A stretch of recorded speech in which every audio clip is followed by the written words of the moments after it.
The Turkish army has intensified an offensive against Syrian Kurdish positions in the enclave of Afrin, as President Recep Tayyip Erdogan said there would be no stepping back in Ankara's operation. Now in its third day, Anadolu, Turkey's state-run news agency, reported on Monday that Turkish forces continued to shell Kurdish-held areas in northwestern Syria in support of Free Syrian Army FSA forces, who are on the ground in Afrin fighting alongside Turkish troops.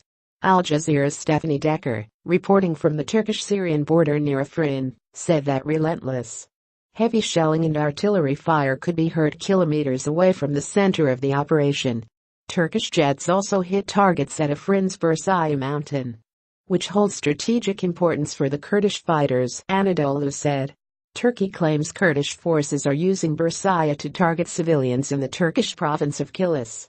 Ground forces also advanced east of Afrin, in Syria's Azaz district, according to Anadolu.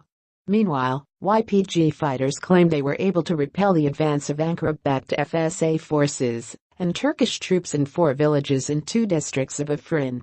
Ankara says its olive branch operation is aimed at ousting the Kurdish People's Protection Unit's YPG, which it brands as terrorists, and create a so-called safe zone 30 kilometers deep to protect its border. France has called for a UN Security Council meeting later on Monday to discuss developments in flashpoint areas in war-torn Syria, including the Turkish operation.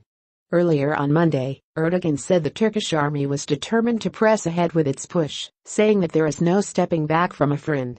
Afrin residents told Al Jazeera's Decker that while some women and children had fled to Aleppo, many others remained holed up in the city. On Sunday, the YPG reported that 6 civilians and 3 fighters had been killed. On the Turkish side, 1 person was reportedly killed and 2 others injured in the province of Hatay on Monday, following a cross-border YPG attack, according to Anadolu. A soldier was also reportedly injured, but there were no reports of any Turkish military fatalities.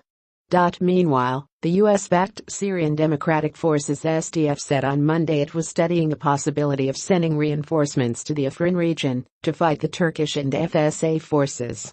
We are in the framework of looking at the possibility of sending more military forces to Afrin, SDF spokesman Kino Gabriel told reporters, even as he urged Turkey to stop the operation. The SDF is a multi-ethnic, but predominantly Kurdish alliance of armed groups in Syria, and was a critical part in the fight against the Islamic State of Iraq and the Levant ISIL, also known as ISIS group.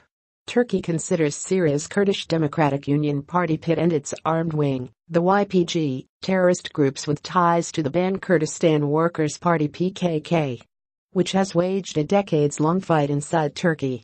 Erdogan has previously said that all Kurdish armed groups are all the same, and that changing their names does not change the fact that they are terror organizations.